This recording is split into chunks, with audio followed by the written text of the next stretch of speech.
Sí. Una duda para el control uno, ¿entra MCU o es solamente movimientos rectilíneos? Hoy día vamos a empezar a ver eso, yo creo que sí entra. Movimiento circular Ah, ya. uniforme. Gracias, profe. Sí. Profe, ¿y hasta cuándo se supone que nosotros pasamos materia? Como de control. ¿Cuándo es el control? No, no, como hasta cuándo se pasa la materia de control. Siempre, siempre, siempre, esto es una regla de la escuela. Uno puede controlar solo hasta la materia una semana antes del control. Ya. Entonces, si el control es el sábado, un sábado de mayo, la materia que veamos el jueves anterior, de la semana anterior a la semana del control, esa es la última materia que se puede controlar. ¿Ya? Sería como el próximo jueves. El próximo jueves, claro. Esa es Ya, la materia a la entiendo. que se puede controlar. Exacto. Gracias. Bueno, va a depender, como ustedes deben imaginarse, va a depender de cómo van las otras secciones, ¿ya? Y yo creo que nosotros estamos más bien atrasados, ¿ya? Así que nosotros vamos a setear un poco el contenido del control seguramente. Pero no sé, yo no sé, yo creo que hay otras secciones que están igual que nosotros. No estoy seguro. Ok, Profe, sí. ¿puedo hacer una cosita sobre el experimento? Experimento, ¿es urgente, María José? ¿Es algo que necesitas para ahora o no? ¿Para hacer el experimento hoy día? Que lo que pasa es que tengo que medir también la sombra del soporte del palo. Tengo que contemplarla. Hay que imaginarse un poco supongamos que esto no lo habíamos hecho. Supongamos que ese es tu montaje experimental, ¿cierto? Y tú vas a tener una cierta sombra. Supongamos que esa sea la sombra. Que, a ver, ¿cómo decirlo? Eh, Supongamos que el rayo de sol viene así. Y entonces esta de acá es la sombra. Y este de acá es el largo del palo. ¿Sí? Voy a borrarle eso para que se vea bien que está bien ahí. Si es que ese fuera tu montaje experimental, ahí no habría ningún problema, ¿cierto? Porque el largo y la sombra quedan bien determinados. Supongamos que en realidad tu palo está con un montón de piedras acá, ¿ya? Tienes que medir el largo desde aquí hasta acá o desde la base hasta acá. Esa es tu pregunta, María José, ¿o no? Y esa es mi pregunta. Y además el tema de la sombra, porque también proyecta un lado del macetero en que lo tengo puesto. Claro. Ahí está claro de la figura que en realidad lo que tú quieres es medir ese largo completo y la sombra completa. Entonces, al largo del palo le tienes que agregar todo lo que le falta para llegar al suelo y a la sombra le tienes que agregar todo lo que le falta para llegar al medio del palo. ¿Sí? Entonces la sombra no es solamente esto, ni el largo es solamente eso. Perdón. Ah, Eh, ya. sí, o sea, porque eso te va a dar algo incorrecto, ¿sí? Lo correcto es que ocupes todo el largo del Claro. palo, que corresponde con eso completo, y toda la sombra, que sería eso, aunque tú no veas la sombra, tiene que ser así. Ya. Ok, gracias. Ya. Bueno, estábamos en la clase pasada viendo que básicamente existía la velocidad relativa, ¿cierto? Y que la Perdón, velocidad... profe, ahí ¿Sí? lo puedo interrumpir un poquito. Es que alguien preguntó en el chat si se puede sostener con el palo con la mano y yo también lo sostuve con la mano, pero no sé si cuenta. No se puede subir no se puede sostener el palo con la mano. No, no sé. Ah, pucha. No, es que no, o sea, eh, Igual me aseguré que fuera como bien la sombra, pero si no, tendría que hacerlo de nuevo, ¿cierto? sí, pero sí se puede sostener con la mano. Ahora, yo diría que si lo van a sostener con la mano, Primero tienen que asegurarse de que el palo esté vertical. No tengo idea cómo O se sea, van a yo no lo asegurar de eso. sostuve, le pedí como a mi mamá que lo sostuviera. Ya, y tu mamá cómo se aseguró que el palo estuviera vertical? Ah, chuta. Lo mío así como con una escuadra, no sé. ¿Pero lo vio con una escuadra o no lo vio con una escuadra? No, pero lo podría hacer hoy día. Si no lo vio con una escuadra, yo borraría los datos si es Ah, que... ya. Los voy a borrar entonces. Ya, Ya.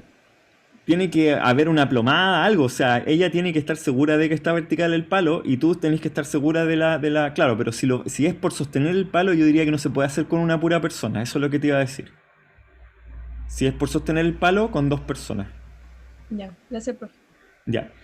Sí, les debo ¿Profe? ¿Sí? Sí, yo estoy un poco perdida con los cálculos para hacer como el ángulo y el radio, como el que viene después. O sea, por ejemplo, ¿Has conversado con alguien, Valentina? es que no, porque todavía no lo he hecho porque quiero como tener más datos de más días, pero Ya. No, yo prefiero que lo conversen con alguien. Yo no les quiero decir cómo es el cálculo. Una está explicado un poco en el paper que les subí, ya en el artículo que les subí en inglés, está un poco explicado, pero a mí me gustaría que eso lo discutieran entre ustedes, ¿ya? Que lo discutan entre ustedes. Que lo piensen un poco, porque si les digo yo cómo es, no tiene mucha gracia según yo. profe, y hay que como promediar todos los cálculos de todos los días. Esa es una buena pregunta. O sea, ¿con qué número se van a quedar ustedes para hacer el cálculo? Tienen muchas opciones, ¿ya? Porque obviamente si ustedes miden, ustedes pueden calcular el radio de la Tierra ocupando cualquiera de los datos de los otros compañeros, incluyendo los que están en la misma ciudad. Lo cual suena bien absurdo, ¿cierto? Porque están súper cerca y uno tendría que pedirles que en realidad hubieran sido, pero súper precisos los datos. Entonces, van a haber datos que van a ser mejores y otros peores. Tienen que tomar una decisión ahí ustedes de qué datos ocupar, ¿ya? Ojalá la decisión la tomen antes de hacer el cálculo, porque si la toman después, podría caer la tentación de que ustedes traten de arreglar el cálculo para que se parezca realmente al radio de la Tierra, que ya lo conocen, ¿sí? Entonces traten de tomar una decisión respecto de qué datos van a ocupar antes de hacer el cálculo. Es como que si no, ustedes no supieran cuánto vale el radio de la Tierra. ¿Sí? Profe, eso le iba a preguntar yo porque yo no he podido medir y creo que se va a poder el sábado y no sé si me salga bien, entonces lo he hecho con los datos que han puesto la demás gente en el Excel, pero hay veces que me ha dado un número muy malo, así me ha dado 5.500. Entonces, ese no es el radio de la Tierra. Ese número no está tan No es malo. el aproximado. O sea, ya, pero eso es mi pregunta. Yo le pongo todo eso porque igual lo he intentado con más datos tomando como referencia un compañero. Y me he movido hacia otros lugares de Chile. Yo tengo que ponerle todo eso, todos los cálculos que hice, como o elegir uno. No, yo creo que si han hecho muchos cálculos, pueden, por ejemplo, reportar el promedio con una desviación estándar, por ejemplo. ¿Ya? Y eso podría ser el resultado que a ustedes les dio. Si ustedes hacen todos los cálculos posibles, les va a dar muchos números, en todos los días les va a dar muchos números y ahí van a poder obtener quizás alguna distribución. Podrían poner un histograma de la distribución de los datos que encontraron. Ahí eso lo dejo abierto al criterio de ustedes, ¿ya? ¿De qué tan... Entonces, no hay como respuesta correcta, ¿cierto? No va a haber una respuesta correcta. No va a haber una respuesta correcta y tampoco va a estar malo si es que no les da el radio de la Tierra. ¿Me entienden? Esa no va a ser, no va a ser un criterio de la evaluación. Si es que, o sea, no les vamos a poner más nota porque justo le achuntaron al radio de la Tierra, ni tampoco les vamos a quitar nota porque no le achuntaron al radio de la Tierra, sino que más bien yo creo que la evaluación tiene que ver con que ustedes expliquen bien el montaje experimental, expliquen bien cómo hicieron los cálculos, den alguna justificación de por qué eligieron los datos que eligieron, si con otro compañero, con alguien más, o los ocuparon todos y van a hacer un promedio, alguna breve justificación. Este es un informe que no debiera ser más de 2 páginas. ¿sí? 2, 3 páginas. No traten de hacer un ensayo grande sobre el radio de la Tierra, ¿ok? Recuerden que esto es un ejercicio nomás. Me han preguntado un par de personas, me han preguntado sobre la opcionalidad del ejercicio y sí, yo creo que en algún momento lo dije y voy a respetar eso, que el ejercicio es opcional. Es decir, no van a tener un 1 en ejercicios los que no lo entreguen, ¿de acuerdo? Pero los que sí lo entreguen van a tener una nota adicional y esa nota adicional les va a servir o no para eliminar algún ejercicio en el futuro, ¿ya? Así que mi impresión es que les conviene mucho hacerlo. Yo encuentro que es súper, los entusiasmo a que lo hagan, ¿ya? Porque encuentro que es súper entretenido y creo que tampoco les va a tomar mucho tiempo reportar los datos. Lo que sí les va a tomar un poco más de tiempo es lo que me preguntaba recién Valentina, que es como hacerse la idea de cómo hacer el cálculo y cómo hacer el cálculo correctamente. Eso les puede tomar más tiempo y ahí me gustaría que discutieran entre ustedes. O sea, que lo conversaran con otros compañeros, que busquen maneras de hacerlo.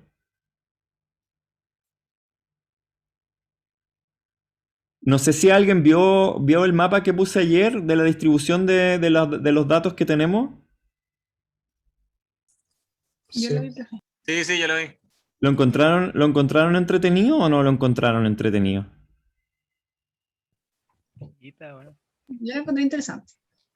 Ya, igual me preocupó una cosa que me dijo mi señora, que es que no están anonimizados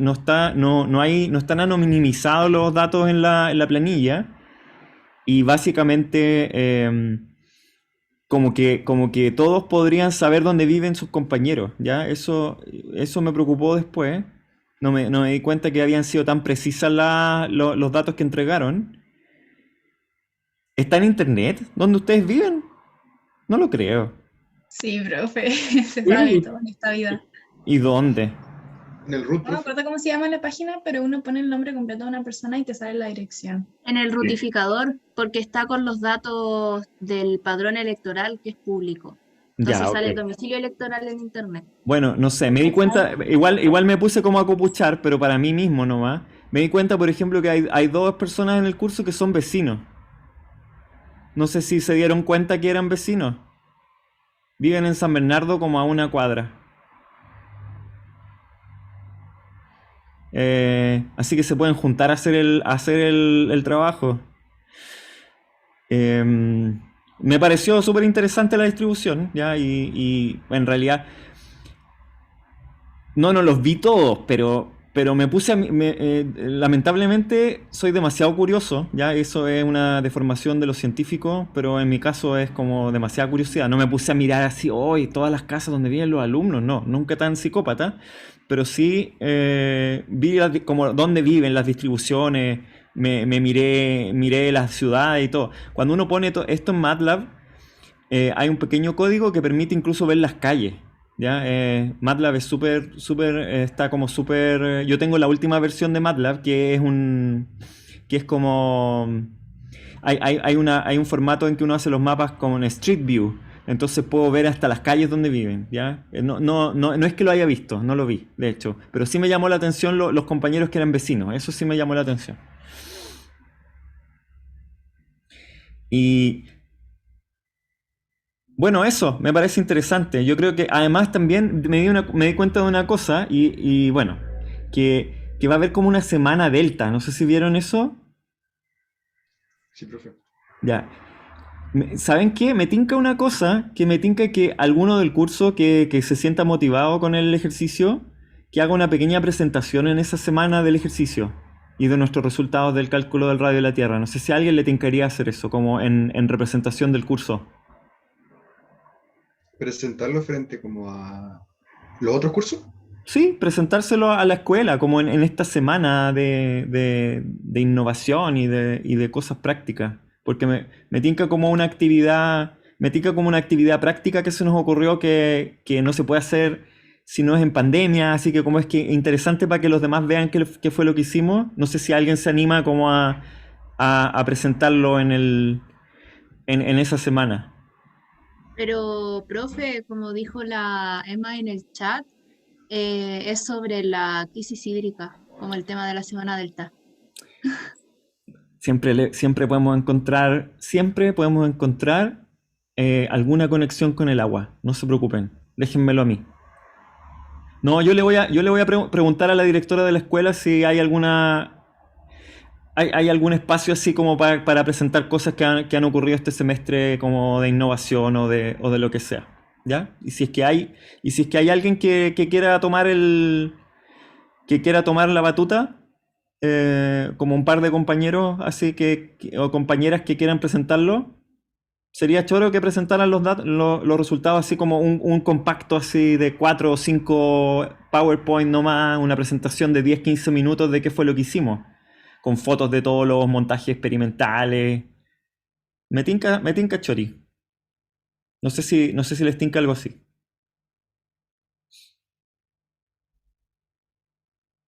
A mí me tinca, pero no lo haría Por yo. una anotación positiva al libro.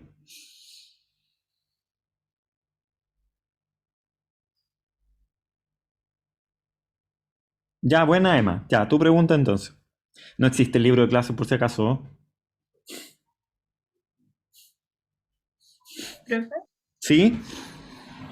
es que tampoco, no sé si me lo puede decir porque tal vez quiere que lo busquemos, pero también estoy confundida con el tema de cómo calcular la distancia entre las ciudades.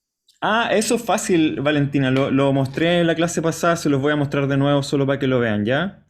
Pero tengo que hacer una distancia, o sea, yo digo, ya voy a elegir la distancia entre mi casa y alguien que está en el sur, Por ejemplo, esa es una manera de hacerlo, ¿ya? o decir alguien del norte, alguien del sur, no sé, como que, o es una distancia, son muchas, como que eso no entiendo. Sí, eso es una manera de hacerlo, pero lo que yo les decía era como, ¿están viendo mi navegador o no? No, profe. No, la Sí, pizarra. la pizarra. A la pizarra, ya, espérense. Ahí sí ven mi navegador. Sí, profe. Ya. Entonces, no, lo que yo les decía era que en los mapas, en los mapas de Google, básicamente lo que estamos haciendo es que todos miden en su mediodía solar, ¿cierto? Y por lo tanto, la gente que está aquí en Santiago mide a 1 hora y los que están en Valparaíso miden como 2 o 3 minutos después, supongamos. Entonces, en realidad, todos estamos midiendo básicamente en el mismo instante, entre comillas, en que el Sol está pasando por el meridiano, ¿sí? Y eso lo que hace es que está igualando todas las ciudades como si estuvieran al mismo meridiano, aunque no lo están. Entonces, la distancia relevante para el cálculo del radio de la Tierra es, en este caso, la distancia entre nuestro punto y otro punto que podría ser un punto que está justo, digamos que está justo en la misma latitud, pero, no, perdón, justo en la misma longitud, pero en la distinta latitud, ¿sí? Entonces, si yo tengo un dato de Santiago y tengo otro de Viña del Mar, y yo quisiera calcular con ese dato, que igual es un dato un poquito cerca quizá, ¿ya? Yo no lo recomendaría por razones de que pequeños errores en el ángulo van a dar grandes errores en el radio, eso ustedes se van a dar cuenta cuando hagan el cálculo, pero supongamos que alguien quisiera hacerlo así. La distancia apropiada son esos 40 kilómetros que se ven ahí, ¿sí? Porque ese es realmente el cambio que uno ve entre Viña del Mar y Santiago cuando estamos tomando las cosas a distintas horas, ¿sí? Porque es como que alguien hubiera estado aquí en la misma latitud, ¿cierto? De Valparaíso, pero midiendo al mismo tiempo que Santiago, ¿sí? Entonces es esta la distancia que corresponde y no esta, por ejemplo, que es el doble, ¿sí? Esta distancia no tiene sentido porque se lo voy a mostrar con un ejemplo. Supongamos que hay alguien en Santiago y alguien en San Antonio midiendo, que podría ser el caso. Esas dos personas van a medir prácticamente el mismo ángulo, ¿sí? Porque el ángulo solo depende de la latitud, ¿sí? Entonces, como miden el mismo ángulo, pero están a una distancia de 100 kilómetros, podría ser que el radio de la Tierra fuera casi infinito, ¿sí? Lo cual no es el caso, ¿sí? La Tierra no es plana, ¿cierto? uno podría descubrir que la Tierra es plana si hace mal el cálculo. Así que en realidad la única distancia que importa es la distancia en latitud entre los dos puntos. ¿Se entiende o no? ¿Se entiende por qué? Sí, profe. Perfecto. Sí, se entiende, profe. Ya. Pero entonces yo puedo decir, yo digo ya, voy a calcular la distancia de Santiago al más al norte posible. Después, sí, ¿cómo me quedo con eso? ¿O puedo decir, ya lo voy a comparar con cómo me da si lo calculo de Santiago al sur?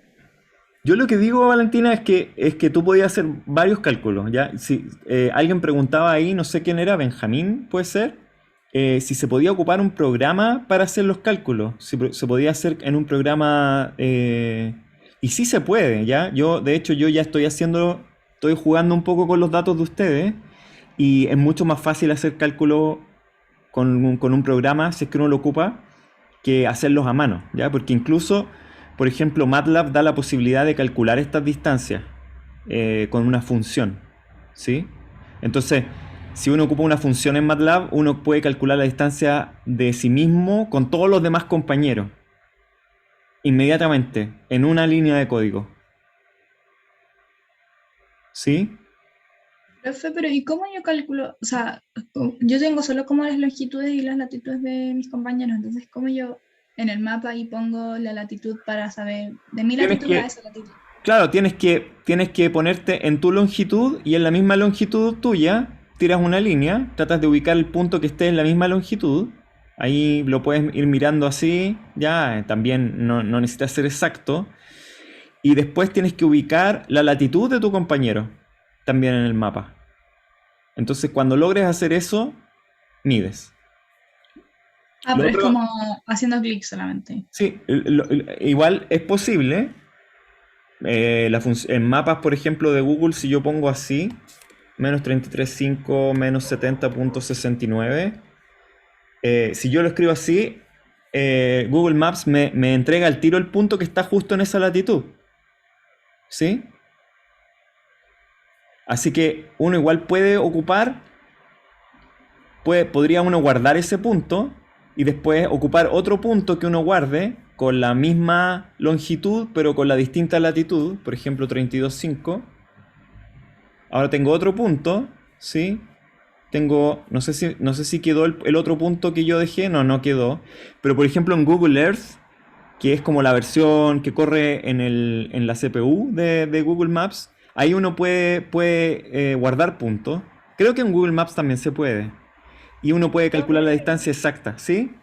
Yo lo hice con Google Maps y ahora, según yo, si usted le da clic derecho al nuevo punto, le dice calcular distancia. Sí, ahí es distance to here. Sí, ahí debería salir la distancia. Claro, ahí, pero en realidad como que quedó ahí donde mismo, no sé. Es que puede ponerle como desde hasta, y ahí poner como cuando uno en Google, no sé, pues busca hacia dónde ir. Sí. Y ahí uno pone la latitud. O sea, así yo lo hice. Sí, entonces no sé. Por ejemplo, no sé por qué me salió putaendo, pero ya, por ejemplo, pongámosle 32.070, menos 70.68. Creo que ahí dio exacto. Sí, ahí parece que está justo ahí en una línea de latitud. No, le tiró error porque dice menos 32 menos 0,70. Puso un guión en vez de un punto. Verdad.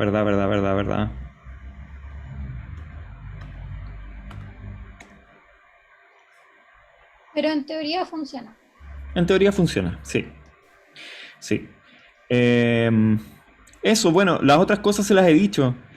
¿Es muy difícil calcular las distancias entre las coordenadas? No, pues eso fue lo que vimos recién, preguntó Sebastián. ¿Cómo sé el mediodía solar exacto? Eso Sebastián Aguilera pregunta. Es que en la tabla tienen que interpolar justo a su longitud nomás. Y ahí con segundos incluso podrían saber cuál es el mediodía solar exacto. ¿Ya? Porque entre cada grado de longitud el mediodía se cambia 4 minutos. Entonces, proporcionalmente, entre medio, también en la misma proporción van a cambiar los minutos y segundos del mediodía para su hora exacta. ¿Cuál es la página para ver el mediodía solar? Se las puse en enlaces, pero les puse en enlaces y me equivoqué y le puse un enlace a otro curso, al curso de Magíster en Meteorología. Así que se los voy a poner de nuevo. Profe, me dicen por interno que en teoría sí se puede presentar esto mientras no sea por nota. No es con nota, pues solo para presentarlo nomás. Es como para mostrar lo que hicimos nomás. No tiene nota. Si Sí, eso por de la eso sí. anotación, lo de la anotación positiva, Emma, era broma. No, sí, es que entonces toda la comisión dijeron que sí se podía presentar lo que sea, no sé qué, pero que no fuera como por nota. Ya no va a ser por nota. Es como completamente voluntario los que vayan a presentar y todo. Sí. ¿Cómo se puede calcular a mano, Sebastián? Pucha, a mano se puede también calcular, ¿ya? El problema de calcularlo a mano es que para calcularlo a mano hay que suponer el radio de la Tierra, ¿ya? Yo no lo calcularía a mano porque en realidad la distancia real que uno quiere calcular es la distancia verdadera, no en una esfera, ¿sí? Sino que en el verdadero, en la verdadera forma de la Tierra, que es como un elipsoide, ¿cierto? Como un obloide. Entonces, Google Maps calcula la distancia en la superficie sobre ese obloide o elipsoide, ¿ya? No sobre un círculo con un cierto radio, ¿sí? Y eso, por lo tanto, es mucho más preciso. Por eso que prefiero que no lo calculen a mano. Porque calcularlo a mano con el elipsoide también se puede, creo. O sea, sí, porque obviamente porque así lo hacía la gente hace poco tiempo, de hecho, hace 20 años, 30 años. Cuando no se podía hacer de otra forma, se hacía así.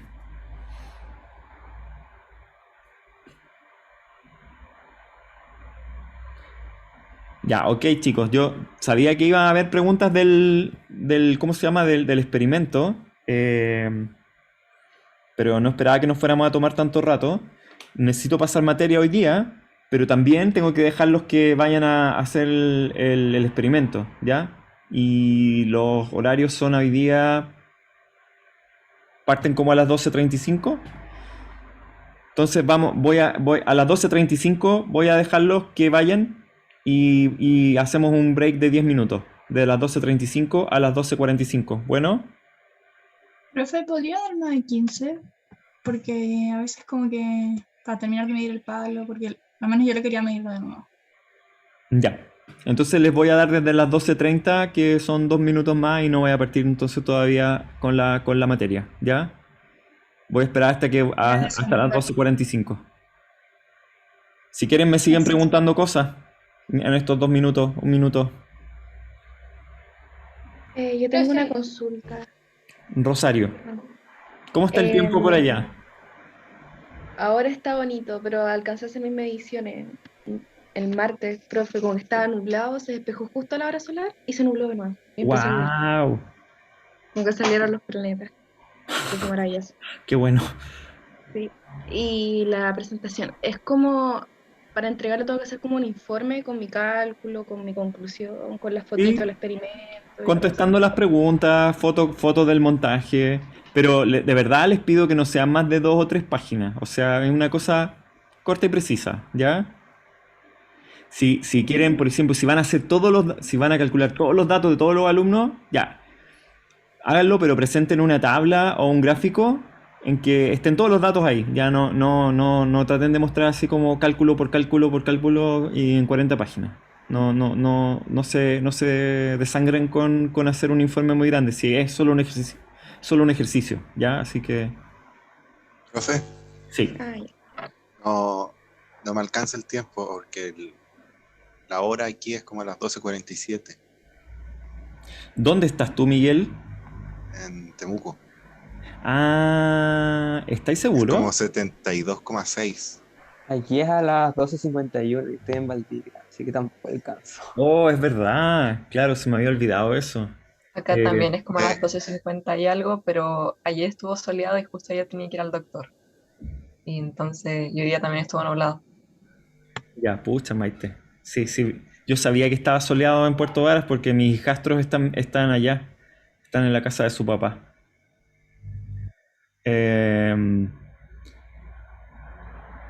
Ya, ¿ahora está nublado, Maite, en Puerto Varas? Sí, profe, amaneció despejado, pero se nubló como a las 12, 11:30, una cosa así. Ya, no pasa nada. Bueno, dejemos igual, partamos las mediciones a las 12:35 ya y volvemos a clase a las 12:50. Ya los que tienen 12:50 y algo van a perderse un pedacito de clase. Bueno, pero necesito pasar materia hoy día. Profe, una consulta. Sí. Para luego, ya teniendo los datos, hay que seguir el procedimiento que sale en el paper que envió, ¿o no? O sea, ¿es como el único procedimiento? No es el único procedimiento. A mí me gustaría que ustedes leyeran el artículo, pero que también piensen cómo calcularlo, cómo hacerlo, cuáles son los ángulos que tienen que calcular, que ustedes, y si ustedes no quieren leer el paper y quieren calcularlo nomás, también lo pueden hacer. Hay una pregunta hay una pregunta de bonus también, ¿ya? Que bonus significa que eso no lo voy a evaluar en el ejercicio, pero si alguien lo quiere hacer y lo quiere intentar, también lo puede intentar. Y es eso de ver si es que es posible, si es posible encontrar un ajuste a una elipse y si es posible tratar de encontrar la excentricidad con los datos que tenemos.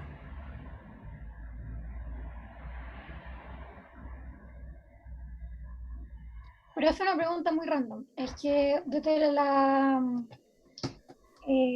longitud que estoy tomando, como que tomé un dato que estaba más hacia el sur, pero que me lo tiró como que a esa latitud y a esa longitud ya no es Chile, era Argentina. ¿Está bien o lo hice mal? Está bien, pues, porque sí, porque eso pasa. Si Chile no es perfectamente, no está alineado perfectamente a un meridiano, como se ve. O sea, perfectamente puede ser que esté en Argentina el punto que tienes que calcular. Si es que estás en La Serena y, por ejemplo, quieres calcular a alguien en Temuco, te va a caer en Argentina. Sí, de hecho era como por Temuco, la latitud. Sí. Entonces, Sí, todos esos puntos van a caer en Argentina, efectivamente. Pero eso es para efectos del cálculo nomás. Te vas a dar cuenta que al final uno podría hacer el cálculo en cualquier parte, podría hacerlo en el océano. Partiendo de una latitud a otra latitud, la distancia va a ser la misma siempre, en cualquier parte del planeta. ¿Sí? Si uno parte de una latitud y va a otra latitud por el mismo meridiano, va a ser la misma distancia en cualquier parte del planeta.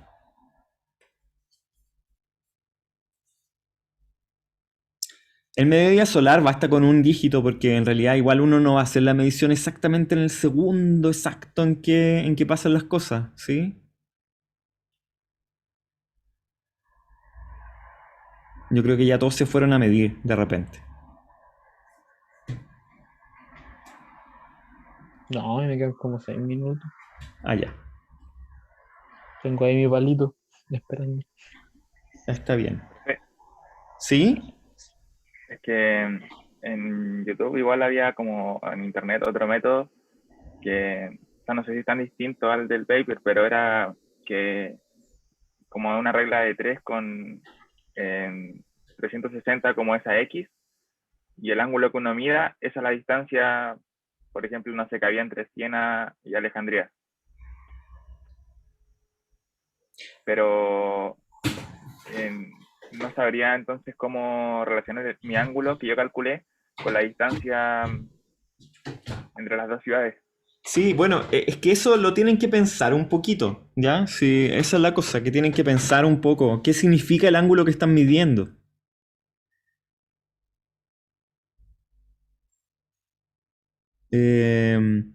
No quiero decirles cómo es, po, porque si les digo, como que se pierde la magia. Pero ese es el tipo de cosas que me gustaría que conversaran entre ustedes, ¿ya? Pueden hacer un Zoom, pueden tratar de hacer un Zoom del curso así fuera de hora, juntarse en salas distintas, no sé. Me imagino que tienen WhatsApp, Facebook, todas las redes sociales, un TikTok del curso, y ahí lo pueden discutir. O el TikTok no sirve para eso, yo creo que no sirve para eso. Pero discútalo entre ustedes. Esas cosas discútalas entre ustedes. También pueden partir un tema en el foro y irse contestando entre ustedes. Yo no me voy a meter ahí. También pueden hacer eso.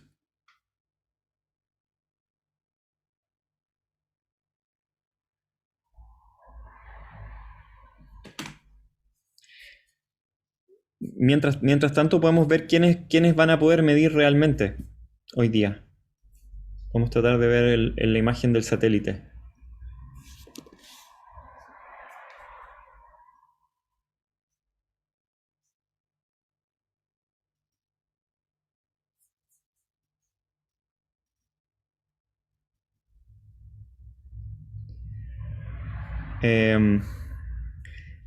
No todo está perdido en La Serena, aunque aparentemente sí. Ya están los estratocúmulos costeros están metidos un poquito hacia adentro. Así que si toman el auto ahora y se meten a Vicuña, los que están en La Serena, van a poder medir. Y vuelven rápido a clase. Oiga, profe, pero Vicuña no queda un poco lejos. Pueden ir al Alto Valsol. Arica está justo saliendo el sol en este momento.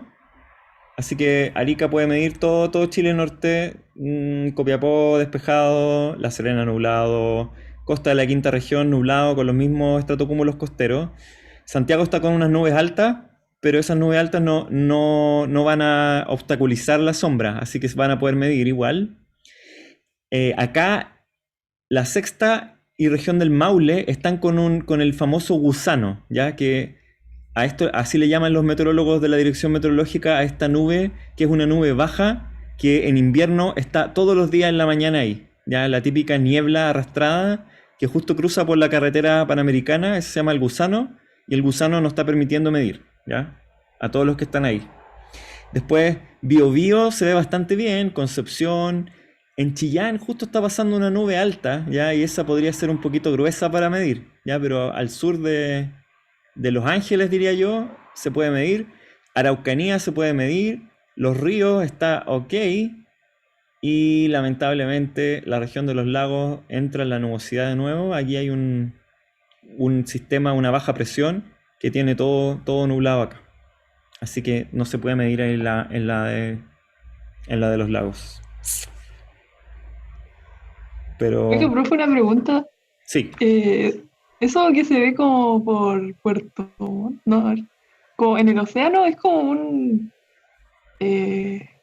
¿cómo se llama? Como un huracán, ¿o no?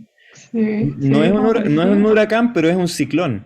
Los huracanes se llaman ciclones tropicales y este es un ciclón extratropical, o sea, un ciclón afuera de los trópicos. Pero sí, es un ciclón, una borrasca, ¿ya?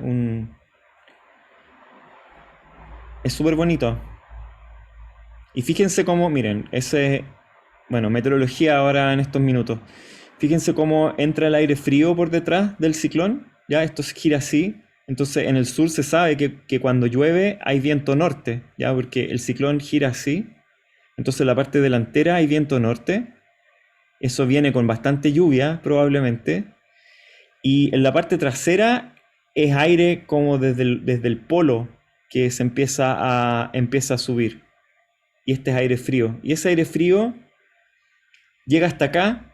Y aquí hay aire cálido, ¿ya? Así que el aire frío empuja el aire cálido. Y toda esa plumita de ahí es el frente frío asociado a este ciclón.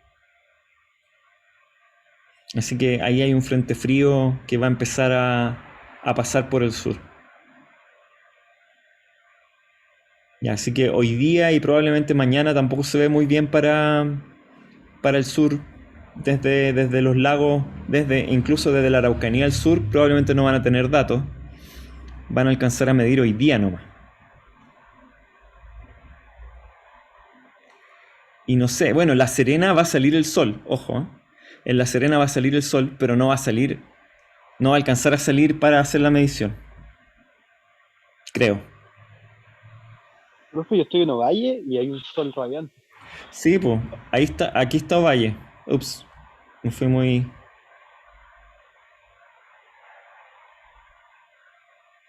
Ovalle está aquí. Ahí está el embalse La Paloma. Por ahí. Sol radiante.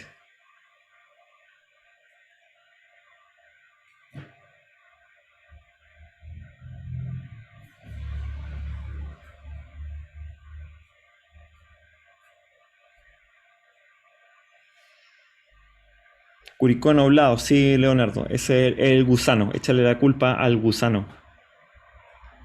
Curicó, Talca.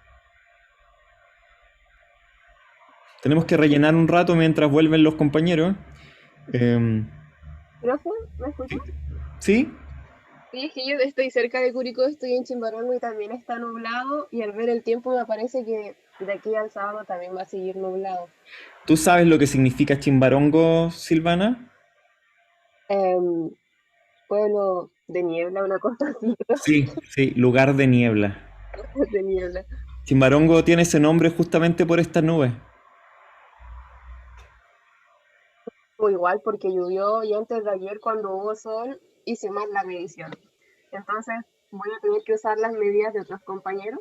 Sí, si no puedes medir de aquí al domingo, Silvana, sí. Pero mi impresión es que mañana, antes de que pase el frente, va a estar despejado en Chimbarongo. Ya, porque lo que hace el frente también cuando empieza a avanzar es que empieza como a levantar las nubes bajas de acá. Fíjate que aquí se ve bien el efecto. Araucanía está despejado y los ríos también. Y eso es porque el avance del frente como que levanta las nubes bajas y desaparecen. Entonces eso va a pasar acá también. Puede que pase mañana. Así que yo no daría todo por perdido la medición de mañana.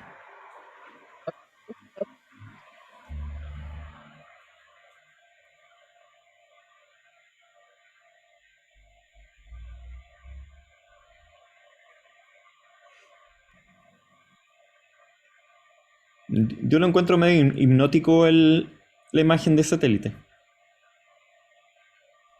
Profe, ¿qué son los estratocúmulos? Los estratocúmulos son las nubes costeras, que son nubes bajas. Son estas nubes de acá. Son las típicas nubes de la playa. Aquí, bueno, un meteorólogo cacha que, por ejemplo, estas nubes de acá son nubes altas y las nubes que están por debajo son nubes bajas. Yo no sé si ustedes pueden ver la diferencia, pero ya que estamos en eso, el satélite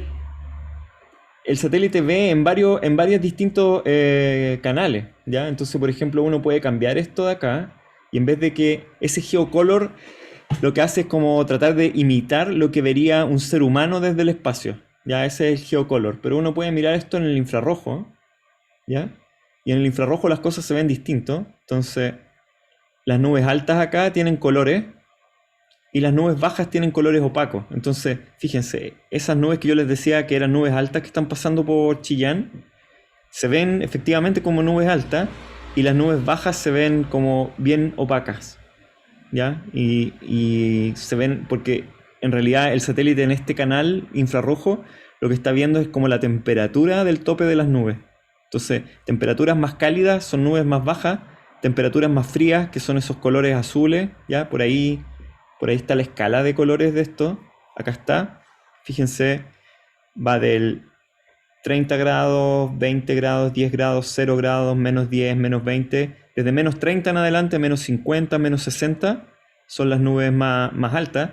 Y fíjense, por ejemplo, en esa tormenta en Argentina, ¿ya? Es monstruosa, completamente monstruosa. Esta es una zona de las tormentas más grandes que hay en el mundo, ¿ya? Y esta en particular, la que estamos viendo ahora, debe ser una tormenta gigantesca, ¿ya? Con mucha lluvia. Fíjense cómo se ven los topes de las nubes muy, muy altos. O sea, son nubes que se meten casi que a la estratosfera, a las partes más bajas, más frías de la atmósfera. El martes también había una gigante en Argentina. Sí. Sí, y allí, bueno, ahí hay unas tormentas chicas también. Por eso que en realidad nuestras tormentas, imagínense una tormenta afectando al mismo tiempo como una región completa de Chile. Ya nosotros nunca hemos visto estas cosas así de gigantes. No sé ni cómo llamarle a esto, es una tormenta gigantesca.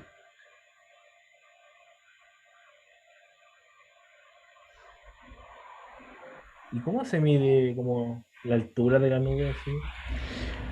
Lo que pasa es que el satélite muestra la temperatura de brillo de la nube, o sea, como la temperatura de la nube, ya, porque es una cámara infrarroja. Así que uno puede calcular la altura de la nube si es que uno tiene los datos de la temperatura con la altura. Y esos datos de la temperatura con altura existen porque la gente tira globos sonda que miden la temperatura con altura. Así que ahí uno puede como interpolar la temperatura que uno ve de ese sensor con la temperatura de la nube, y ahí entonces uno entiende cuál es la altura de la nube. No es que el satélite mida directamente la altura. Hay unos satélites que sí miden la altura, que tienen un láser, pero no el satélite geoestacionario. Bueno, y en esta página ustedes pueden jugar un montón con distintos canales, ¿ya? Se ven distintas cosas acá. Podemos, por ejemplo, a mí me gusta mucho para las tormentas, sobre todo, agregar los rayos. Miren los rayos. Fíjense la cantidad de tormentas eléctricas asociadas a la mega tormenta esa ahí en Argentina. ¿Se fijan que los rayos son como unas cositas blancas? Y ahí, por ejemplo, en esas tormentas chiquititas también hay unos rayos locos. Acá también. Pero esta es una cosa impresionante. Completamente impresionante. Y bueno, nuestra tormenta super fome, ahí viene la lluvia, ¿cierto? Viene el frente frío y va a llover y todo, pero no se ven grandes actividad eléctrica, por ejemplo, acá tampoco, ¿sí? Pero sobre el continente en Argentina, esta es la zona de las peores tormentas del mundo, ya incluso peores que las tormentas de Estados Unidos.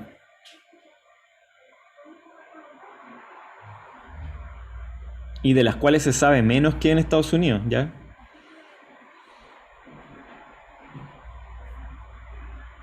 Ya, ok, yo creo que la mayoría han vuelto. Si no han vuelto, se van a enchufar cuando miren la grabación, ¿ya?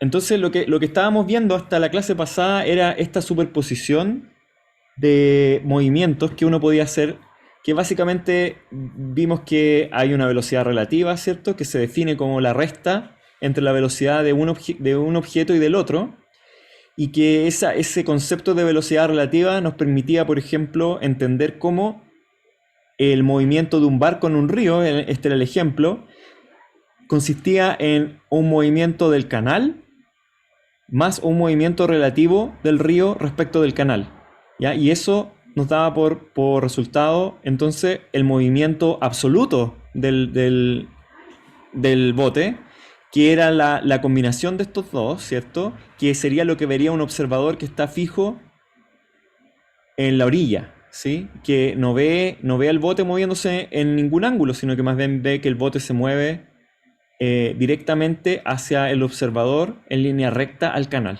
Ya eso fue el ejercicio que hicimos en la clase pasada. Y entonces, ahora sí que estamos en condiciones de extender nuestros ejemplos a movimientos que son más complejos, ¿ya? Y el primer movimiento más complejo es la caída libre.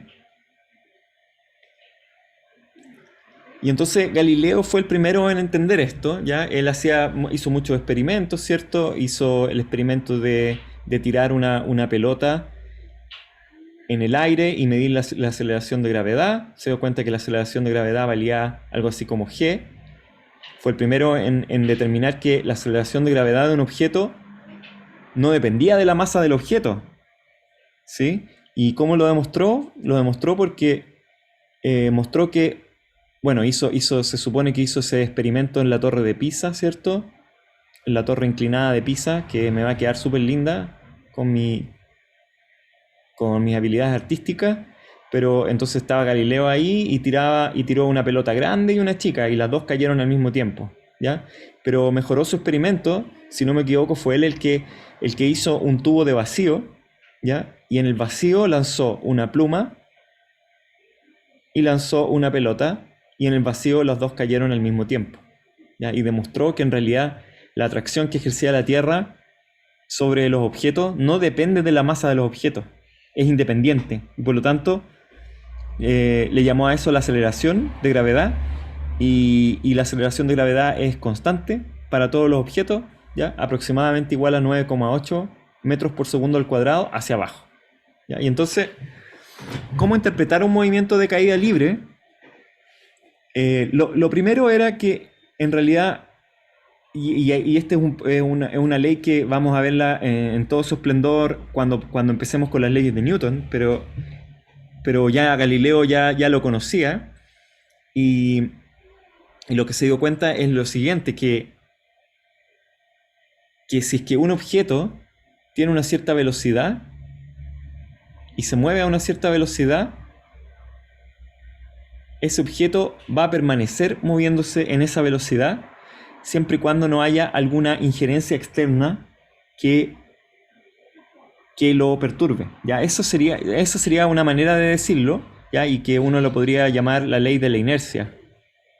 Es decir, los objetos continúan su movimiento a menos que haya una fuerza que se oponga, o los objetos continúan en reposo a menos que haya una fuerza que los saque del reposo, ¿ya? Que es una versión de la primera ley de Newton, pero que ya Galileo la conocía en cierto modo, y lo que se dio cuenta Galileo entonces en la caída libre fue básicamente que la caída libre era la superposición de dos movimientos. Por ejemplo, se podía entender como la superposición de dos movimientos, uno en la vertical, que era una caída uniformemente acelerada,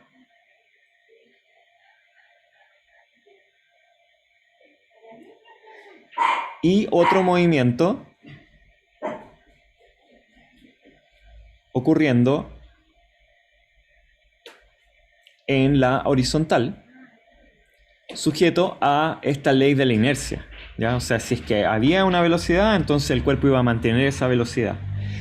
Y eso le permitió a Galileo determinar un poco las trayectorias de las partículas que caían, ¿ya? Entonces, si uno se fija un sistema coordenado, que eso es lo que uno hace usualmente, y uno dice así, vamos a analizar la caída libre como la superposición de dos movimientos que ocurren en el plano, en este caso en un plano XY, perdón, en un plano XZ, ya, en donde ese es el eje X, este es el eje Z. ¿Qué voy a definir ahora? ¿Ustedes creen? Correcto. Lo que voy a hacer va a ser definir los vectores unitarios. Entonces defino un vector unitario Z gorro y un vector unitario Y gorro. Y yo digo que este movimiento de caída libre entonces va a ser la superposición de dos movimientos. Uno que es uniformemente acelerado y otro que no necesariamente, ¿ya? Si no hay otras fuerzas externas actuando sobre la caída libre, por ejemplo, no tengo roce con el aire ni ninguna otra fuerza que esté alterando este movimiento, yo sé que la aceleración en el eje X es idénticamente cero. No hay aceleración en el eje X, y esa es una característica de este movimiento. Por otro lado, yo sé que la aceleración en el eje Z es igual a menos g. Menos g, ¿por qué? Porque va en la dirección contraria al eje cartesiano que me estoy definiendo. Así que uno podría decir que la caída libre es entonces un movimiento descrito por una aceleración igual a sub x según y más a sub z según z unitario, ¿ya? O explícitamente menos g según z unitario, ¿ya? Ese es el movimiento de caída libre, y todos los movimientos de caída libre están descritos por esta ecuación fundamental, que la aceleración es igual a menos g según z unitario. Caída libre significa que el cuerpo cae sin más fuerza que lo esté moviendo que la aceleración de gravedad, que la fuerza de gravedad. Por eso se llama libre, ¿ya? Así que esta es una ecuación para todas las caídas libres. Entonces, bueno, de acá, como dijimos, ¿cierto? Ya hemos estado practicando pasar de aceleración a velocidad ¿Cómo entonces va a ser la velocidad de estos objetos si es que estas son las aceleraciones? Nosotros sabemos que si la aceleración es 0, significa que la velocidad en todo tiempo, según el eje X, va a ser constante, ¿sí? Y nosotros le podríamos poner a eso b sub x0 según y. ¿Ya? Y sabemos que a sub x igual a 0 implica necesariamente que la velocidad en x es igual a bx0 igual a una constante.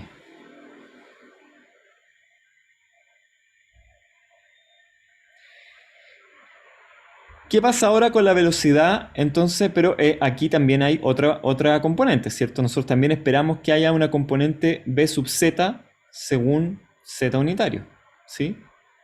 Entonces, ya sabemos, b sub x es igual a b sub x0, constante. ¿Cuánto vale b sub z?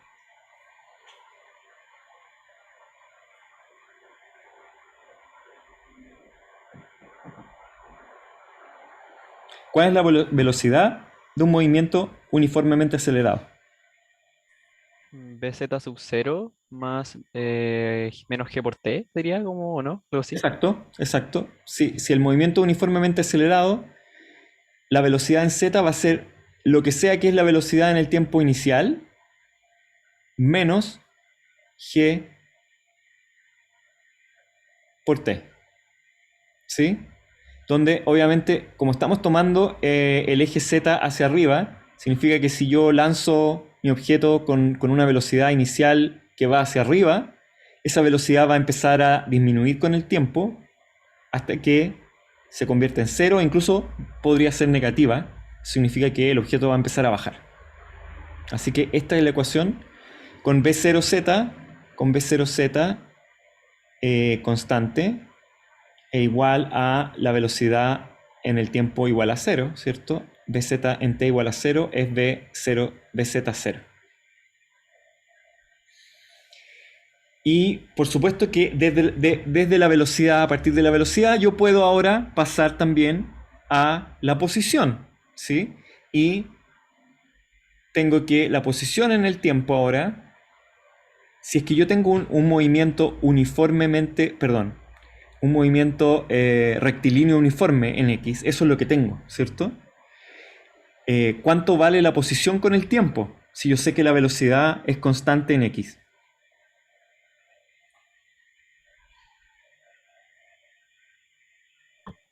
La posición inicial más la velocidad inicial por t. Exacto.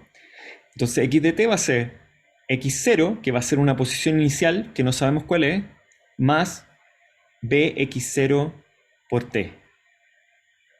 Y, por otro lado, la posición en z debiera estar relacionada con el valor de la velocidad. ¿Cuánto vale la posición en z?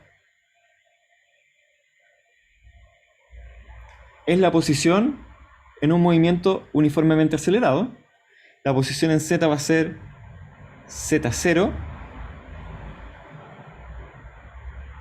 más bz0 por t menos un medio de g por t cuadrado.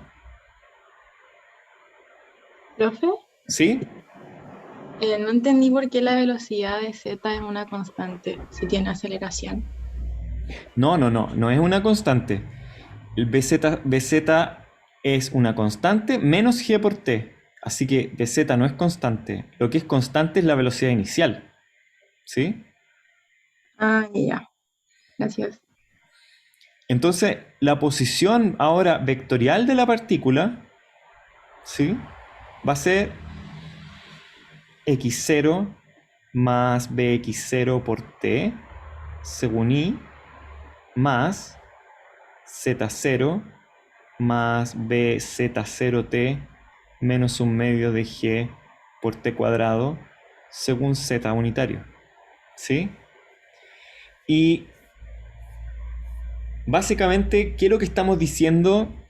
Entonces, respecto de la caída libre, lo que estamos diciendo es que la caída libre es la superposición de dos movimientos. Un movimiento rectilíneo uniforme y otro movimiento uniformemente acelerado.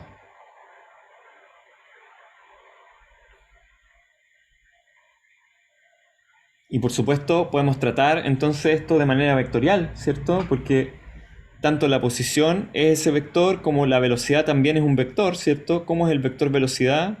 El vector velocidad va a ser Bx0 según y más Bz0 menos g por t según z unitario, y la aceleración es simplemente menos g por z. Esas son las ecuaciones de movimiento de el movimiento de movimiento sujeto a caída libre, ya que son cosas que ustedes ya sabían, pero la profundidad que le estamos dando acá es decir explícitamente, y quizá esto también lo sabían, que estos son movimientos que están compuestos por la superposición de dos movimientos que están ocurriendo de alguna forma de manera independiente en cada uno de los ejes coordenados. Ya no necesitamos considerar que los movimientos son uno solo, sino que son independientes entre los sistemas coordenados. ¿Ya? Y vamos a dar un ejemplo.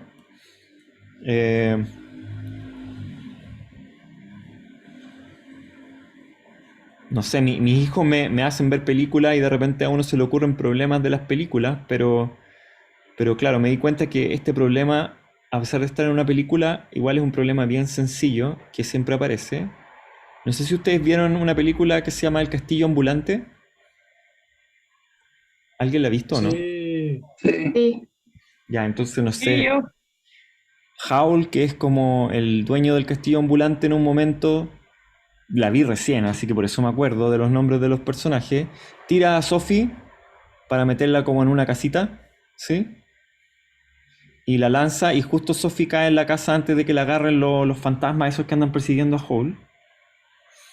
Y es reparecido al problema que estamos viendo ahora en el Massman, ya, así que uno podría reescribir el enunciado con el castillo ambulante y sería lo mismo. Harto más bélico esta cosa, porque dice un bombardero vuela con una velocidad horizontal v0, ¿ya? Así que sabemos que la velocidad del bombardero es v0 y lanza una bomba, ¿ya? Y la idea es que la bomba caiga justo sobre la casa, que podría ser perfectamente el famoso Howl que está tirando a Sophie para que entre a la casa.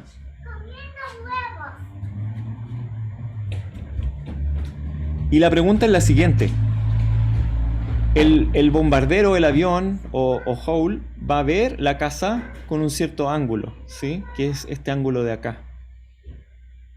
Y va a una cierta velocidad. ¿Cuánto tiene que ser el ángulo de visión de tal forma que si se suelta la carga justo llegue a la casita y entre a la casita? Esa es la pregunta. ¿Ya? Y obviamente ese ángulo es distinto porque, por ejemplo, el avión podría estar súper cerca de la casa. Cuando pase por sobre la casa, el ángulo de visión ahí va a ser 0. Si el avión está muy lejos, el ángulo de visión es exactamente pi medio. ¿Ya? Hay algún ángulo entre medio que es el ángulo exacto en el que hay que soltar la carga para que la carga caiga en la casa, ¿ya? ¿Y qué es lo que nos dicen? Nos dan un dato, que es que el avión está volando a una cierta altura h. ¿Ya? Eso lo sabemos. Entonces, para resolver este problema, deberíamos plantearnos las ecuaciones de movimiento de caída libre, ¿sí? Y entonces, lo que queremos saber, por un lado, es cuál es la distancia que recorre la carga hasta llegar a la casa. Eso lo queremos saber. Porque de alguna forma, si conocemos la altura del avión, h, ya la conocemos, de hecho, y conocemos la distancia que va a recorrer la carga hasta llegar a la casa, tenemos el ángulo, ¿sí? Porque fíjense que el ángulo, ¿cierto? se puede determinar porque es el cateto opuesto dividido por el cateto adyacente. ¿Sí? Sería L partido por H, eso es igual a la tangente del ángulo. Así que la tangente del ángulo es L partido por H, y lo que tenemos que hacer entonces es determinar L, ¿ya? ¿Cuánto vale L? Bueno, antes de determinar L, tenemos que determinar cuánto tiempo se demora la carga en caer a la superficie, ¿ya? Eso que se demora la carga en caer a la superficie va a depender de cuánto tiempo se demora la carga en recorrer esa distancia h, ¿sí? Porque cuando recorra esa distancia h, entonces va a haber caído al suelo, ¿ya? Y eso nos habla de que queremos escribir la ecuación entonces de z. Sabemos que la aceleración según z entonces es menos g. La velocidad según z en este problema debiera ser bz0, la velocidad inicial en z, menos g por t. En este caso, el bombardero o Joule suelta nomás la carga sin velocidad en esa dirección, ¿sí? Así que bz0 en nuestro ejemplo es 0. No está empujando la carga ni tampoco la está levantando, sino que solo la está soltando. Y por lo tanto, la posición ahora va a ser igual a la posición inicial, que ya sabemos cuánto vale, h, más v0t, 0, menos 1/2 de g por t cuadrado, ¿sí? ¿Para qué tiempo t estrella tal que z de t estrella es igual a 0? Bueno, ese tiempo cumple con la condición de que h es igual a 1/2 de g por t estrella al cuadrado.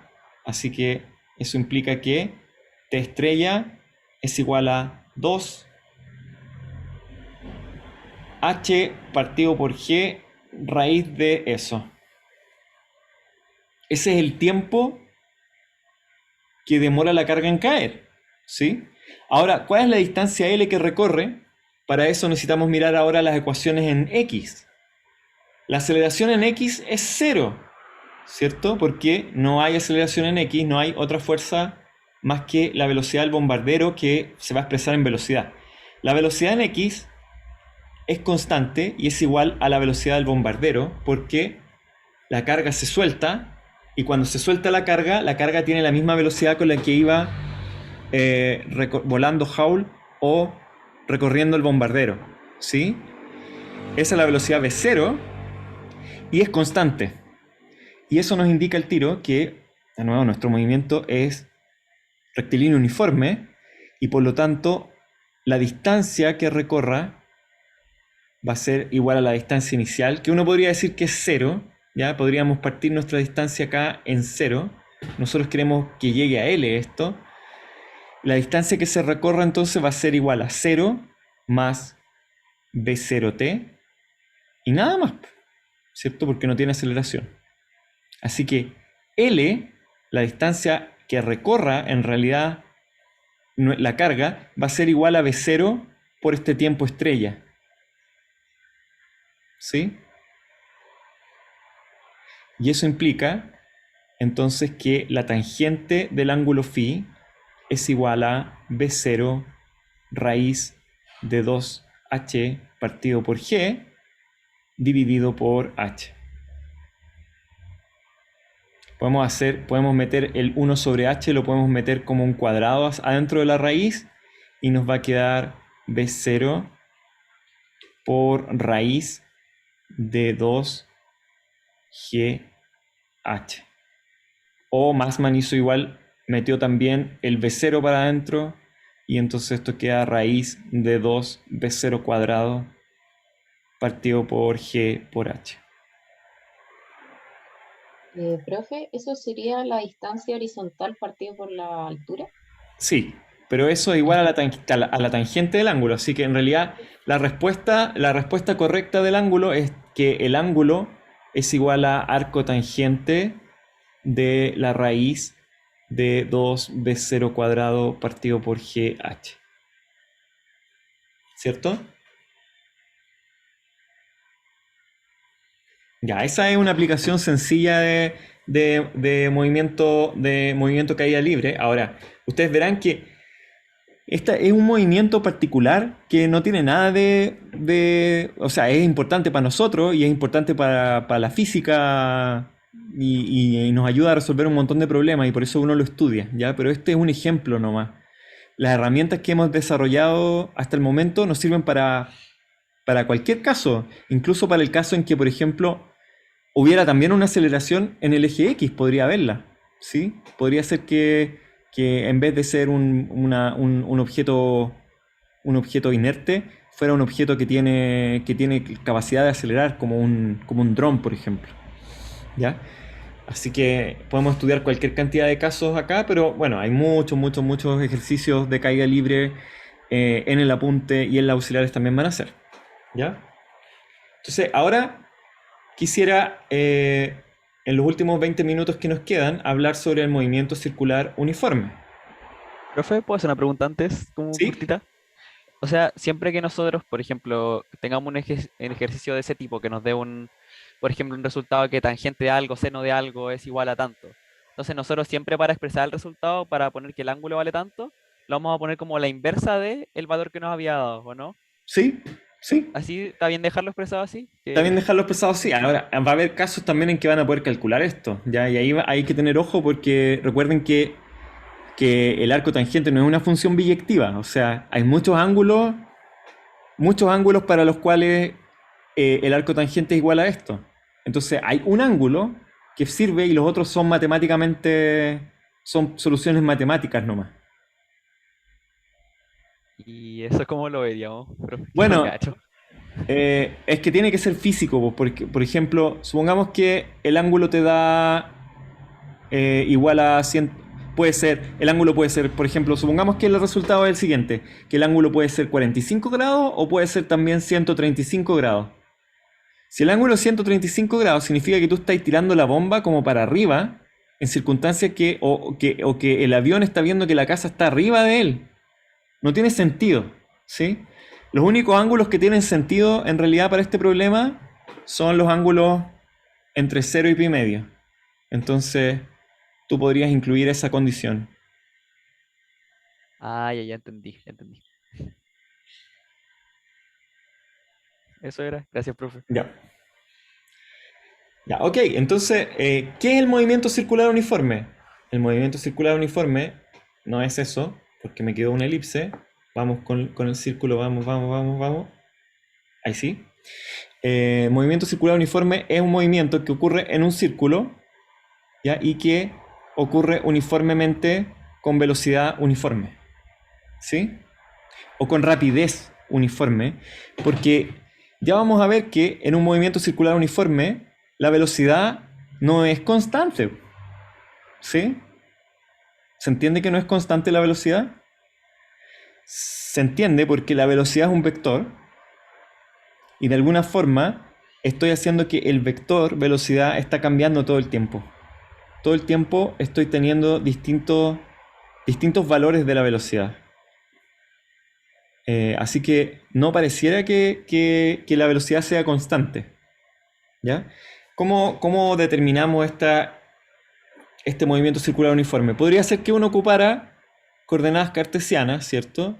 Y definiéramos unas coordenadas cartesianas aquí partiendo del centro de la circunferencia, con I unitario y J unitario acá.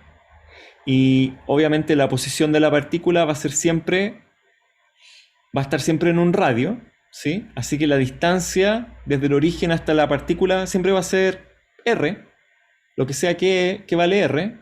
Podríamos ponerlo así con una r mayúscula. Y lo que sí va a haber acá, va a haber un ángulo, ¿cierto? Va a haber un ángulo phi. Y ese ángulo phi va a cambiar con el tiempo. ¿Cómo cambia ese ángulo phi con el tiempo? Si es que se trata de un movimiento circular uniforme.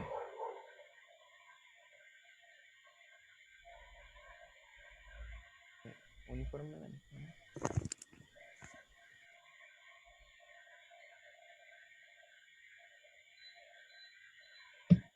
Uniformemente. Uniformemente, como dice Claudio. Y es como si tuviéramos en una dimensión también que la velocidad de una partícula fuera uniforme. ¿Ya? Pero en este caso, en realidad es la velocidad con la que el ángulo cambia, la que es uniforme. ¿Sí? Y escribir eso matemáticamente es simplemente decir que phi es igual a phi 0 más una cierta velocidad angular por t, donde phi 0 es una constante, ¿cierto?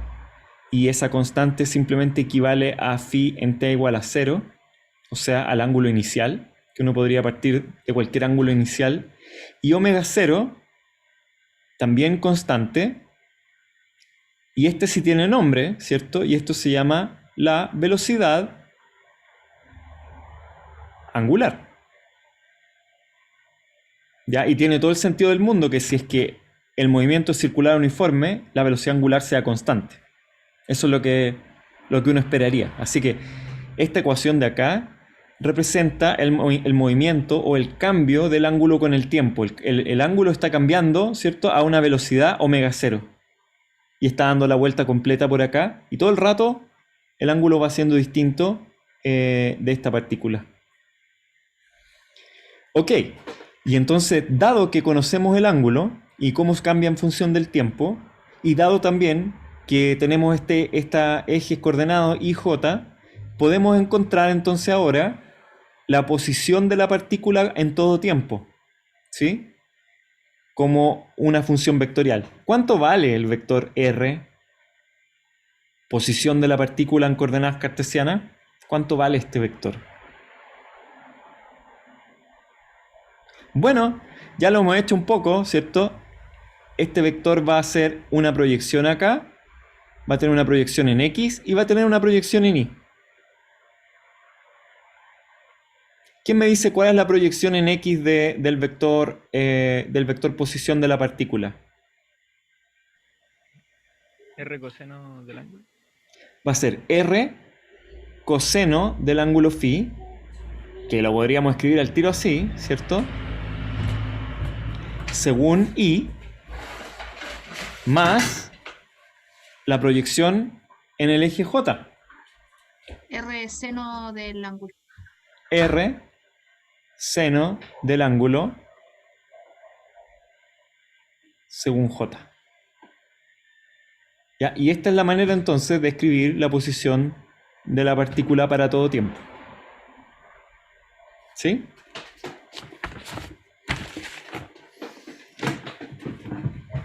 ¿Cómo encontraríamos la velocidad entonces ahora de la partícula? Si es que tenemos la posición. ¿Cuánto vale la velocidad? Como hemos dicho, ¿cierto? La velocidad va a ser el límite cuando delta t tiende a 0 de r de t más delta t menos r de t dividido por delta t. ¿Ok? Que significa tomar el límite de la componente y tomar el límite de la componente j. Nosotros ya habíamos hecho este ejercicio cuando tomamos el límite del coseno, ¿se acuerdan? Tomamos un límite de coseno y habíamos calculado el límite ocupando coseno de alfa más beta. ¿Se acuerdan alguna vez cuando hicimos trigonometría? Hicimos este límite, ¿ya? Entonces no lo voy a hacer, simplemente voy a copiar el resultado, o no voy a copiar el resultado, voy a calcular el límite mentalmente, ¿ya? Porque yo sé calcular estos límites mentalmente. La velocidad es menos omega 0 r seno de phi 0 más omega 0 t según y más omega 0 r coseno de phi 0 más omega 0 t según j. ¿Ya? Llegué y calculé los límites porque en realidad y ustedes ya empiezan a sospechar ya de cómo uno puede calcular los límites tan rápido, por qué, cómo se puede hacer, no puede ser que el profe sea tan genial. La verdad es que no. Una linda derivada. Es una derivada. Exacto. Uno puede hacer la derivada nomás de esto y aparece al tiro el límite acá. ¿Que lo tienen que saber ahora en primer año, en primer semestre? No. ¿Que se los vamos a preguntar en un control alguna vez y les vamos a exigir que lo sepan? No. ¿Ya? Siempre lo pueden hacer de la manera carretera, haciendo el límite, pero también es bueno que sepan que esto es una derivada nomás. ¿Ya? Vamos a probar una cosa interesante, sí, y es la siguiente. ¿Cuánto vale el producto punto entre B y R? ¿Por qué me interesa eso? No les voy a decir por qué me interesa. Por ahora no les voy a decir por qué me interesa. Simplemente lo voy a calcular nomás. ¿Cuánto vale el producto punto de B con R? Ahí tenemos el vector B y acá tenemos el vector R. Hagamos el producto punto. El producto punto de B con R es la componente I por la componente I más la componente J por la componente J. ¿Cierto? ¿Está bien o no? Ya, entonces B.R es menos omega 0 R cuadrado coseno por seno, donde ese símbolo es simplemente el phi 0 más omega 0t. Y la otra componente es más omega 0 R cuadrado coseno por seno. Profe, ahí sacamos la aceleración, ¿no? No, estoy haciendo otra cosa. Estoy haciendo el producto punto entre los dos y me doy cuenta que es 0. ¿Qué significa eso respecto de la velocidad y la posición? Son perpendiculares. Ah, que son perpendiculares. Son perpendiculares, ¿ya? ¿Y qué nos indica eso? Que si la posición tiene ese vector, ¿cierto? Ese es el vector posición, o esa es la dirección del vector posición, la velocidad, que la voy a poner con color azul, es exactamente perpendicular a la posición. Eso quiere decir que la velocidad en todo momento es tangente a la circunferencia. ¿Sí? Eso es lo que acabamos de descubrir con esto de hacer el producto punto entre la velocidad y la posición. Y es razonable, ¿cierto? La velocidad va todo el tiempo cambiando a medida que voy moviéndome en el ángulo en el movimiento circular uniforme. ¿Sí? ¿Cuánto vale la aceleración ahora? Ahora sí, ¿cuánto vale la aceleración? También voy a ocupar mi herramienta mental de cálculo y voy a calcular el límite cuando delta t tiende a 0 de b de t más delta t menos b dividido por delta t. ¿Okay? La aceleración entonces es igual a menos omega 0 cuadrado por r por seno de phi 0 más omega 0 t según i más omega 0 cuadrado por r. Antes no debería ser coseno en vez de seno. Antes debería ser coseno. Debiera ser coseno, exactamente. Y este también es un menos acá. Uy. Menos omega 0 cuadrado r seno de omega 0 más omega 0 por t según j. Fíjense que puedo factorizar esto por menos omega 0 cuadrado r y multiplicarlo por coseno de phi según i más seno de phi según j. Pero coseno de phi según i más seno de phi según j por r es la posición. ¿Sí? Así que la aceleración es igual a menos omega 0 cuadrado por la posición.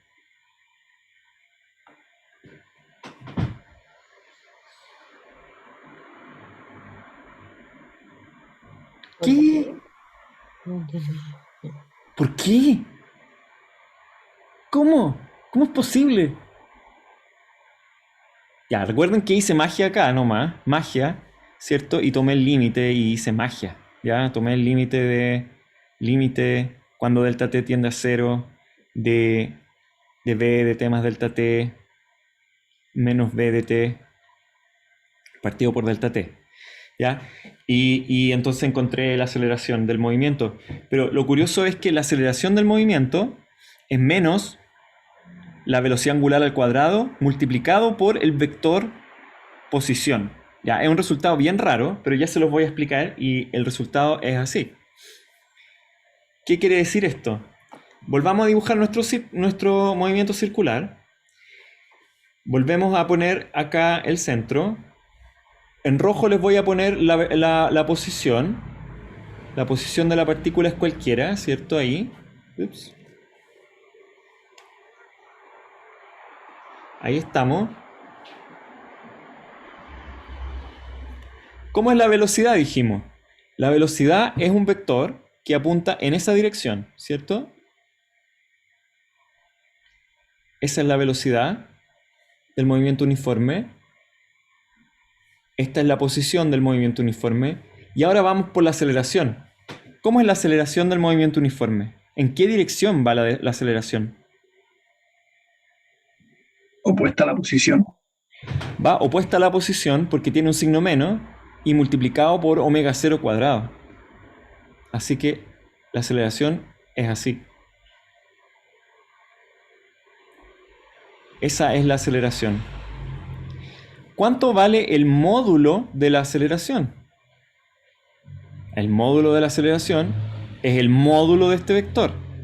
El módulo del vector es omega 0 cuadrado por el módulo del vector r. ¿Cuánto vale el módulo del vector r?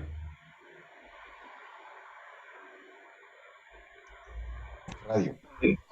El radio. ¿Les suena esta cuestión? ¿Como algo? ¿Omega 0 cuadrado por r? No. ¿No? Nada. ¿Les suena No. r por ¿Aceleración omega angular? 0 cuadrado? ¿Aceleración angular? Ya, otra cosa. ¿Cuánto vale? No, antes. ¿Cuánto vale el módulo de la velocidad? ¿Cuánto vale la velocidad en este movimiento? Podemos ir a nuestro vector, de nuevo, nuestro super vector, y calcular el módulo directamente. ¿Cómo se calcula el módulo del vector? El módulo del vector es igual a la raíz cuadrada del ángulo al cuadrado x y raíz. ¿Sí? ¿Cuánto da eso? Fíjense, tenemos esto al cuadrado va a ser omega 0 cuadrado r cuadrado por seno cuadrado más omega 0 cuadrado por r cuadrado por coseno cuadrado. Seno cuadrado más coseno cuadrado es 1. Así que la raíz de omega 0 cuadrado por r cuadrado es el módulo y eso es omega 0 por r. Así que volvamos a la aceleración. Si el módulo de la velocidad es omega 0 por r, ¿cuánto vale el módulo de la aceleración? Lo podríamos escribir en términos del módulo de la velocidad. Llamémosle a ese módulo de la velocidad, llamémosle v0.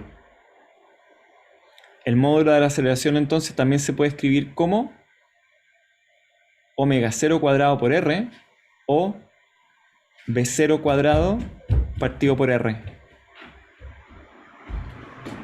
¿Por qué? v0 cuadrado sería omega 0 cuadrado por r cuadrado partido por r, sería omega 0 cuadrado por r, que es lo mismo que teníamos antes. ¿Reconocen a este individuo?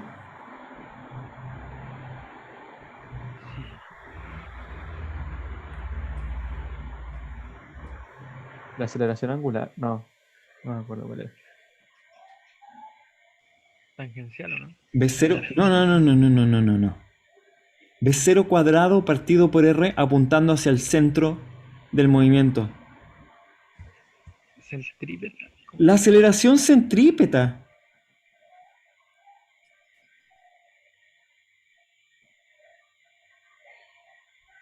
La aceleración centrípeta.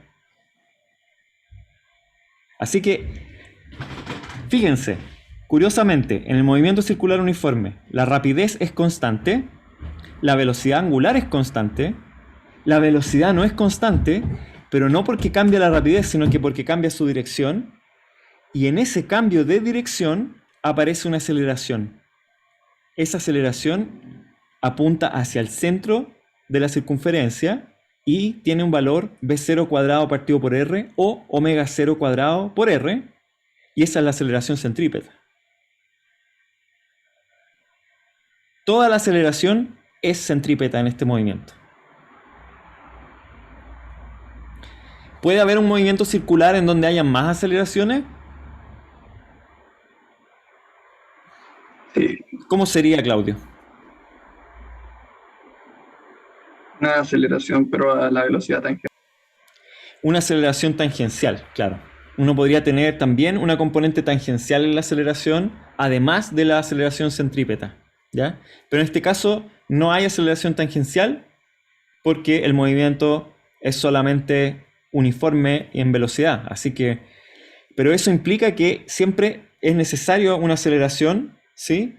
Para poder cambiar el movimiento, la velocidad necesita o surge una aceleración de cambiar solamente la velocidad. Y esta es una demostración de que la velocidad es un vector y que no es solo un escalar, porque si fuera un escalar, entonces no habría aceleración, porque en realidad el valor del módulo de la velocidad no cambia.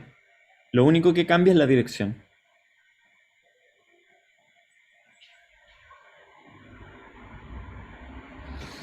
Ok, jóvenes. Quedamos hasta acá con la materia por hoy día. No sé si alguien tiene alguna pregunta. Voy a subir al valor de la aceleración. Por acá, Javín, ahí. Sí, ahí. Ya. Gracias. Yo fue una consulta. Sí. Es que el ejercicio de la próxima semana, ¿de qué materia va a ser? ¿Va a seguir siendo de la misma que...? No, porque ese lo suspendimos, ¿sí? Así que el de la próxima semana es de esta materia. Ah, ya. Gracias. Maite, no aplaudas. Profe, ¿podría explicar de nuevo por qué la aceleración era contraria a R? Nos salió nomás, po. Porque cuando calculamos la aceleración, nos da que la aceleración es menos omega 0 cuadrado por R, pero multiplicado por este vector. Y aquí lo que nos pasa es que reconocemos que este es un vector unitario que apunta hacia la partícula. Es ese vector unitario de ahí.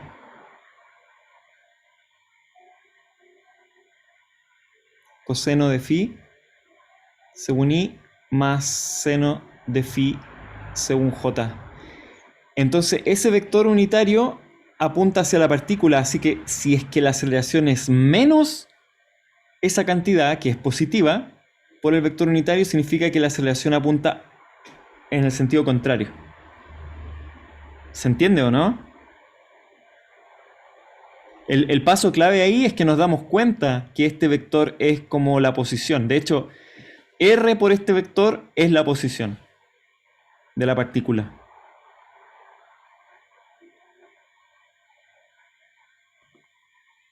O sea, profe, yo entendí cómo lo hice y todo, pero todavía no entiendo el por qué. Ah, ¿por qué es eso? Ya, esa es una buena pregunta, Emma. ¿Qué necesitas tú para que, por ejemplo, algo se mueva de manera circular uniforme?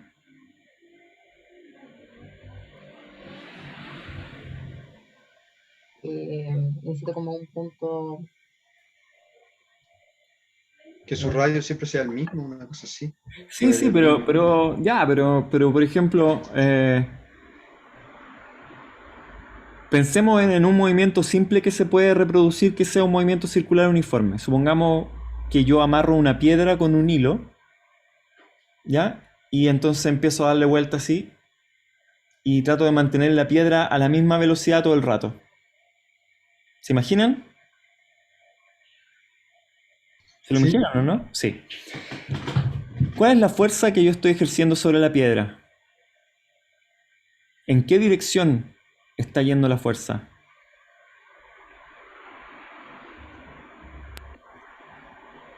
Perpendicular a la velocidad. Sí. ¿Cómo estoy ejerciendo la fuerza en ese caso? A través del hilo, ¿cierto? Estoy tirando, tengo que tirar la piedra, como que la piedra me va a tirar. De hecho, si el hilo es muy delgado, Emma, si el hilo es muy delgado, se va a cortar la piedra. ¿Por qué se va a cortar? Porque la tensión va a ser muy fuerte. La tensión que estoy haciendo el hilo para que gire va a ser muy fuerte y eventualmente se podría cortar. Pero todavía no vemos Newton, así que todavía no sabemos que F igual a M por A. Pero yo les puedo decir que F igual a M por A. Y entonces cuando yo les digo, ya. Entonces movimiento circular uniforme tiene una aceleración que apunta hacia adentro de la circunferencia. Entonces, si uno sabe que F igual a M por A, Emma, entonces lo que uno tendría que decir es que para poder hacer un movimiento circular uniforme, necesito de una fuerza que apunte hacia el centro del movimiento. ¿Ya? Y esa fuerza en el caso del círculo que está girando es la tensión del hilo.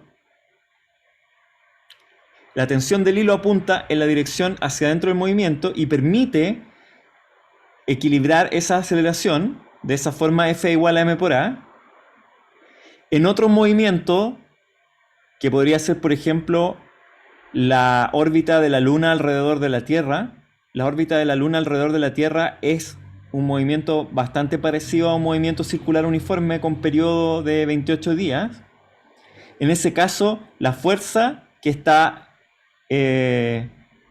balanceando a la aceleración centrípeta es la gravedad, que apunta en la dirección hacia el centro de la Tierra. Entonces, por la fuerza, nomás. No sé, poema. Yo no lo pondría así tan simple. Es más misterioso. Es que es más misterioso, tiene que ser más poético. Es algo así como, para que pueda haber un movimiento circular uniforme y entonces yo pueda balancear la aceleración centrípeta que va a aparecer, necesito una fuerza que apunte hacia el centro del movimiento. Esa fuerza la puede proveer la tensión de un hilo, la gravedad terrestre. Entonces es contraria para que como balancee, neutralice, lo que sea, la fuerza contraria de la tensión o lo que sea. Sí. Ya entendí. Gracias.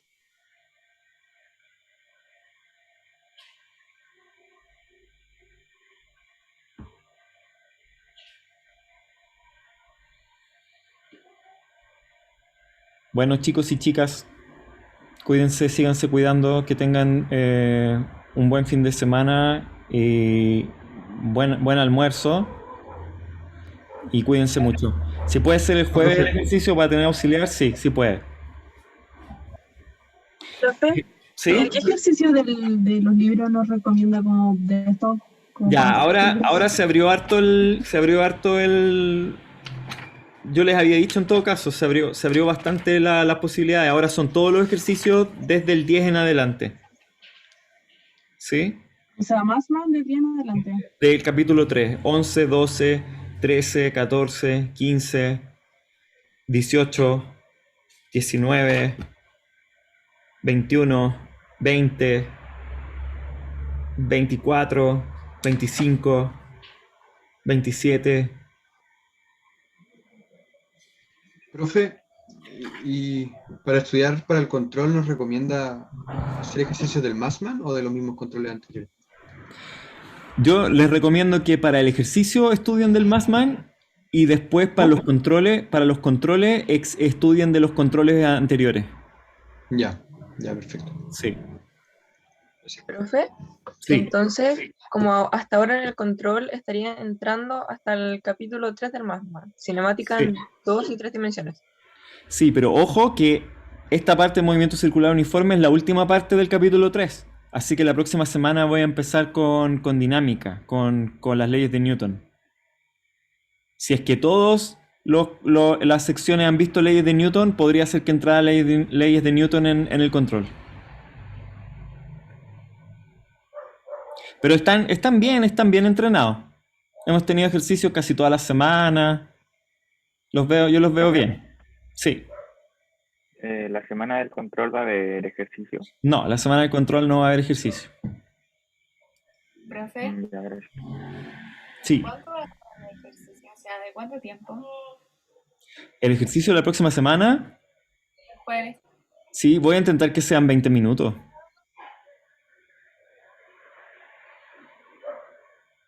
¿De cuánto, perdón? ¿De 20? Ya, gracias.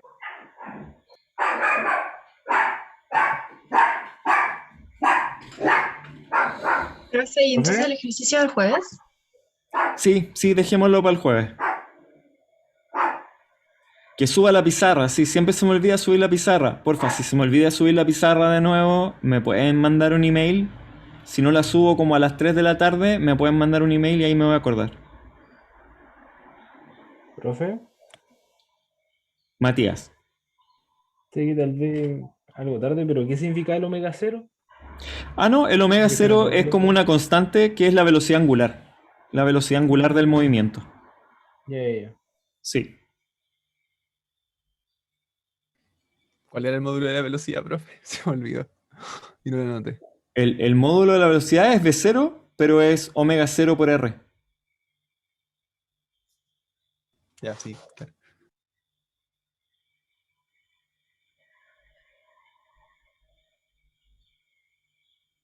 Chao, que estén bien. Tengo Chao. hambre, no veo. Chao, No profe. veo que estén bien. Profe, que esté bien. Chao, chao. Qué bien. Profe. Nos vemos, cuídense. Chao, profe. Chao, profe. Chao. Chao, nos vemos.